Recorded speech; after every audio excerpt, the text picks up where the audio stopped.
फरीदाबाद से है, जहां अमृता हॉस्पिटल में कई शिशुओं को गर्भ के भीतर ही रहते हाई रिस्क और पहली बार की गई जटिल सर्जरी के माध्यम से बचाया गया। जहां परिवारों में उम्मीद छोड़ती जाती है, वहीं डॉक्टरों ने उसे चमत्कारी पुनर्जन्म में बदल दिया है। एक बच्चा जो 2 बार जन्मा था, समय से पहले ही जन्मे शिशु के कोलैप्स लंग्स को बचाया गया। एक परिवार के लिए सुख दुख की बात थी कि शुरुआत में गर्भावस्था के 13वें हफ्ते में हुई, जब डॉक्टर ने पाया कि बच्चे के फेफड़ों में चारों ओर भारी पानी भर गया है। 10वें महीने हफ्ते में वह बच्चा फिटेलिस नामक खतरनाक स्थिति में पहुंच गया है। अक्सर प्रसव के समय ही घातक स्थिति होती है। बच्चे की जिंदगी हाथ से फिसल ही रही थी। ऐसे में doctor Reema Bhatt, head of fetal medicine, ने गर्भ के भीतर ही थेरिकोएग्रेटिक शांट सर्जरी करने का साहसिक निर्णय लिया। इस सर्जरी में एक बारीक ट्यूब के जरिए बच्चे के फेफड़ों में से तरल निकाला जाता है, ताकि महत्वपूर्ण अंगों तक दबाव कम हो सके।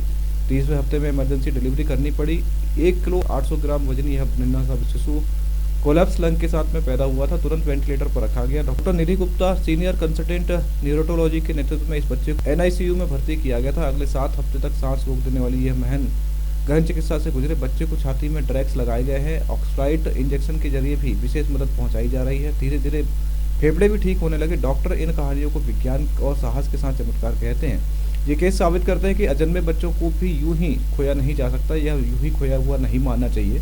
डॉक्टर रीमा भट्ट ने कहा कि हर अनजन्मे बच्चे को एक मौका मिलना चाहिए और हर माँ को यह सुनने का हक है कि हम हार नहीं मानेंगे। अमृता में यही हमारा वादा है कि उन माता पिताओं के लिए जो अमृता में निराश होकर आए और खुशियाँ साथ लेकर लौटे हैं। ये सिर्फ मेडिकल प्रक्रियाएं नहीं है, बल्कि पुनर्जन्म चमत्कार का दूसरा मौका भी है। मैं रीमा भट्ट, मैं हेड हूँ fetal medicine and perinatology at Amrita hospital. मैं हेड करती हूँ फीटल मेडिसिन को, जहाँ की आपको सबको पता है कि सबसे इम्पोर्टेंट क्या है एक माँ के लिए, उसका बेबी।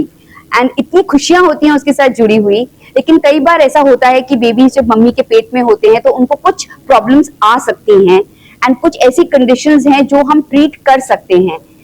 इनमें अगर ये पेशेंट्स हमारे पास राइट टाइम पर आए, जैसे अगर हमें किसी बच्चे को ब्लड चढ़ाना है, उसको अनीमिया हो गया है जिसको इंट्रायूट्राइन ट्रांसफ्यूजन बोलते हैं, या फिर वो ट्विन प्रेगनेंसी है जिसमें कुछ कॉम्प्लिकेशन आ गया है, जिसको लेजर के थ्रू या फिर RFA के थ्रू या माइक्रोवेव एब्लेशन के थ्रू हम ट्रीट कर सकते हैं, या फिर बच्चे के स्पाइनल कॉर्ड में कोई डिफेक्ट है जो कि हम इन यूट्रो सर्जरी कर सकते हैं। ये सब पॉसिबिलिटीज हैं जिसके बारे में आपको पता होना चाहिए। और जब भी आपको लगे कि आपके कोई नोन टू है जिनके बेबी को कोई प्रॉब्लम है जो जिसके लिए बोला गया है कि शायद कोई इलाज नहीं है, आपको एक बार कंसल्टेशन कर लेना चाहिए कि हो सकता है कहीं पे इसका इलाज अवेलेबल हो और आपकी बेबीज बहुत अच्छा करें। आज देखा जा रहा है कुछ माताएं यहाँ पर आई हैं, हालांकि बहुत सारे केस आपने बताए हैं जो अपने आप में दर्ज करते हैं, जैसा पिछली कॉन्फ्रेंस में बताया था केसेस है ये, और कितने कॉम्प्लिकेटेड रहे हैं।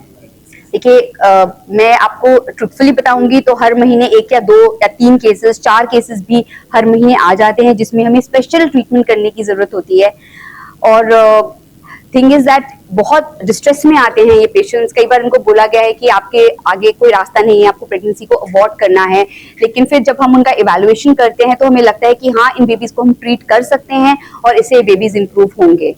जब प्रेगनेंसी के दौरान कब जो है ये सिम्टम्स किस तरह से आते हैं, ताकि जो महिलाएं गर्भवती होती हैं तो उनको पता चले और सही समय पर अस्पताल में पहुंचे?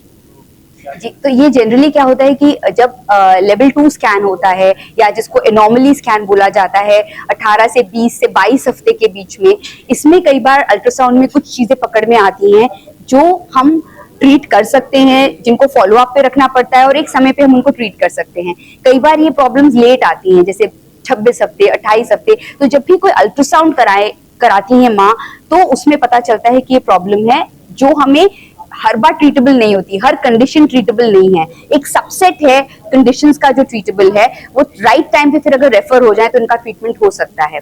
और RHICU में जिसकी बात करी, वो जब मदर की प्रेगनेंसी होती है कुछ ब्लड टेस्ट कराए जाते हैं जिसको ICT बोलते हैं। वो ICT टाइटर से हमें पता चलता है कि ये मदर के में एंटीबॉडीज आ गए हैं और इसको अनीमिया बच्चे को होने का खतरा है, और उसको अगर राइट टाइम पे रेफर किया जाए तो हम उसको फॉलो करके टाइम पे बच्चे को ब्लड ट्रांसफ्यूजन दे सकते हैं। अब जो बच्चे हैं वो किस तरह से उनकी हालत है और आगे जो उनकी लाइफ किस तरह से है?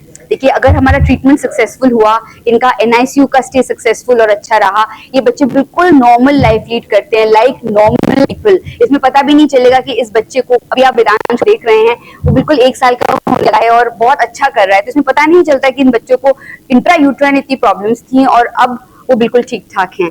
So, but yes, it is not in all the cases. It is not 100%. Medicine is not 100%. Majority of them do very well. कुछ में complications आ भी सकते हैं, and that is inherent part of any treatment that we give to our babies.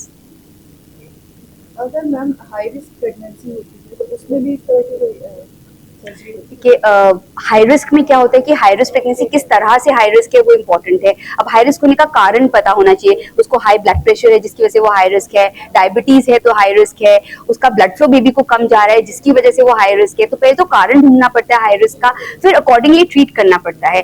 Treatment in terms of hypertension है तो दवाई देनी पड़ेगी, डायबिटीज है तो शुगर कंट्रोल करनी पड़ेगी, और अगर ग्रोथ कम हो रही है तो हमें इसको सीरियसली फॉलो करना पड़ता है बच्चे को. अब एक पेशेंट थी हमारी, हमने उसको बोला आपको 2-2 हफ्ते पे हमें बच्चे का अल्ट्रासाउंड करना पड़ेगा. उसको लगा कि डॉक्टर ओवर ट्रीट कर रहे हैं, वो नहीं आई और उनका 2 वीक्स के बाद they didn't come back, they came back 1.5 महीने के बाद, और बेबी अंदर ही उस बेबी का हार्ट बीट बंद हो गया.